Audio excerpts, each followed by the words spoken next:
Good afternoon, and thank you for inviting me to say a few words today at this year's Henry Bernick Medal Award ceremony. My name is Howard Bernick, and I'm the lucky guy that chose Henry and Esther Bernick to be my parents. My dad, Henry, was born in Poland in 1924. He came to Canada as a 14-year-old in June of 1939 and spoke no English at the time. As the Nazi German armies were approaching from the west and the Russian armies from the east, September of 1939 would have been very likely too late for my dad and grandparents to have escaped to Canada alive.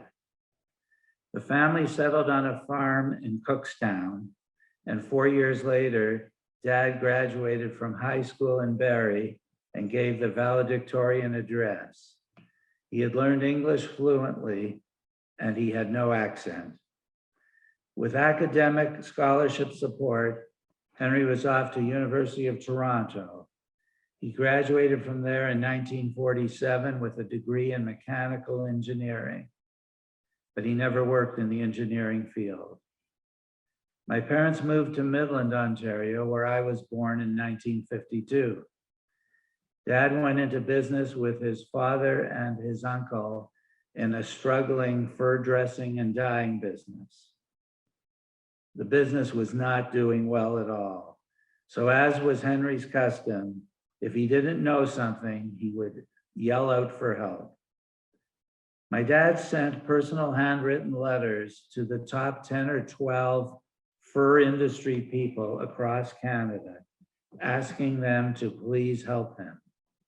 Soon thereafter, a gentleman by the name of Morris Neiman from Winnipeg and a fellow by the name of Joseph Kerbel from Toronto drove out to Midland, Ontario to see who this Henry Bernick guy who had written to each of them actually was. Morris and Joe thought that Henry was a very smart young man. He was 30 years their junior, and they agreed to back him financially in a 1/3, 1/3, 1/3 partnership. Even more importantly, they became his mentors. The fur business in Midland proved to be hopeless, and our family moved to Barrie in 1954 to start again. Dad bought Charlie Newton's farm for less than $1,000 per acre and started subdividing lots and building houses on Oak Street. The houses sold for $9,500 each.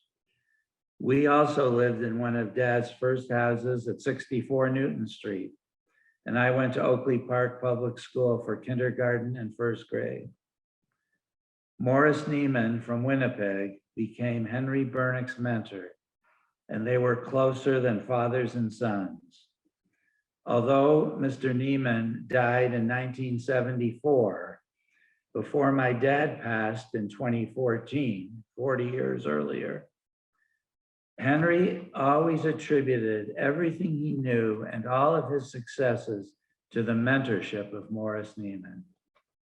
I can assure you, Dad had plenty of great successes in the 40 years after Morris died, but he always credited his mentor for all he knew and all he achieved.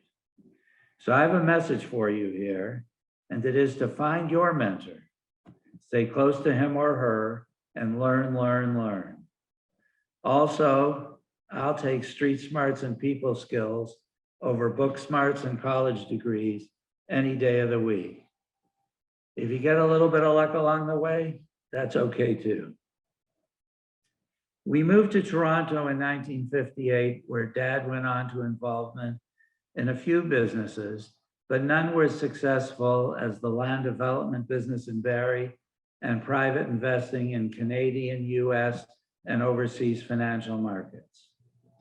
I touched earlier on my luck in choosing the right parents. That was my first smart decision. I was lucky also to have two great mentors in my life, to whom I attribute much of my success. Henry Bernick, of course, and my late former father-in-law, Leonard Lavin. Leonard was the founder of a company called Alberto Culver, and I spent 30 years of my career there from 1977 until 2007.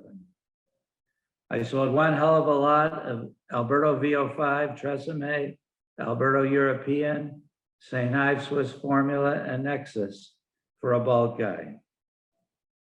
I was named president in 1988, and the board elected me to CEO in 1994 at Alberto Culver. We were fighting very hard to survive against giant global competitors like Procter & Gamble, Unilever, J&J, and Colgate. Versus these giants, we were trying to support too many brands in too many countries, in too many categories. And frankly, we just didn't have the money or the muscle to effectively compete. So when I became CEO in 1994, I changed things around a bit. I developed a philosophy and a 6-word mantra, which we quoted and followed. And it helped us to accelerate our top line sales growth nicely and our profit margins dramatically. The 6 words were prioritize, focus, execute, fewer, bigger, faster.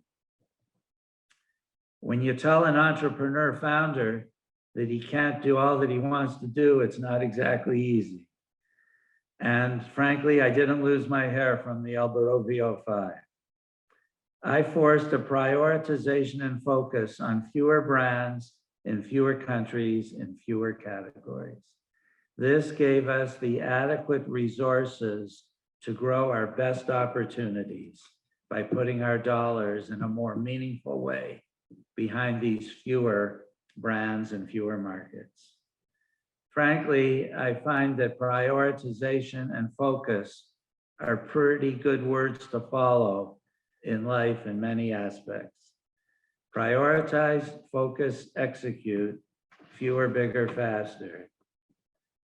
When I left Alberto Culver during our 2007 fiscal year, we had just recorded 15 consecutive record sales and record earnings years, achieving compound annual sales and earnings growth of 11% and 15% respectively.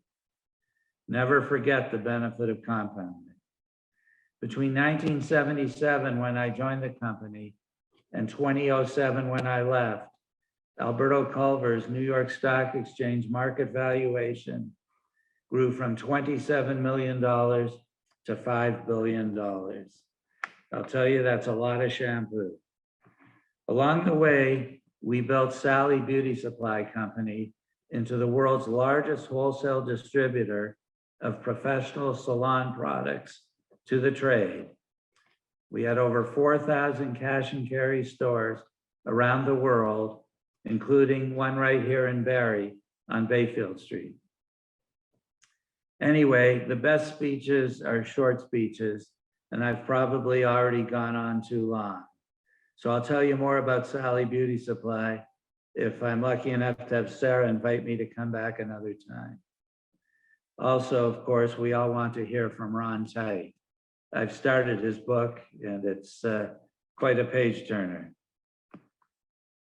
I just want to summarize a couple suggestions for you. Find a mentor. Get yourself some street smarts. Develop good people skills. Treat people right the way you want to be treated. And focus, focus, focus. Focus on your health. Focus on your spouse. Focus on your kids, and focus on your business. If you don't, I think you're going to have problems. Anyway, I wish you every success and add my congratulations to the medal award winners and all of you other entrepreneurs. Thank you.